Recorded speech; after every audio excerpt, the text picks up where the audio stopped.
கடப்பா செய்ய வந்து இந்த கப்பால் ஒரு கப்பு பாசிப்பருப்பு எடுத்து போட்டிருக்கேன், கழுவிட்டு. மஞ்சத்தூள் 2 பச்சை மிளகா வச்சு போட்டிருக்கேன். 2 உருளைக்கிழங்கு அதிலே போட்டு வேக வச்சுருக்கேன். பொட்டுக்கடலை, இஞ்சி, பூண்டு, பச்சை மிளகா, தேங்காய், சோம்பு, கசகசா வச்சுருக்கேன். இது எல்லாத்தையும் மிக்சியில் பறிச்சிக்கணும். பைத்தம்பருப்பு நல்லா குழவா வெந்துடுச்சு. இப்போ தாளிக்கலாம். எண்ணெய் காஞ்சிச்சு. பட்டை, கிராம்பு, அனாசிப்பூ, இலை இது எல்லாத்தையும் போட்டு நல்லா வெடிக்கணும். வெங்காயம் 2 பச்சை மிளகா வச்சுருக்கிறேன். இதை அள்ளி போட வேண்டியதான். இதிலே கொஞ்சம் உப்பு போட்டு வதக்கிங்க. கொஞ்சம் சீக்கிரமாக வதங்கும். உப்பு போட்டு வதக்குறேன்.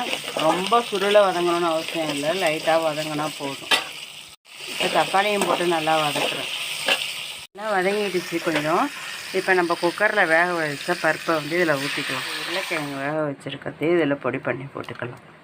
இந்த தேங்காய் அரைச்ச விழுதையும் இதிலே சேர்த்துக்கலாம். கடைசியில் வந்து கொத்தமல்லி தழையை தூவி இறக்கி வைக்க வேண்டும். கடப்பாவும் சப்பாத்தியும் ரெடி ஆகிடுச்சு.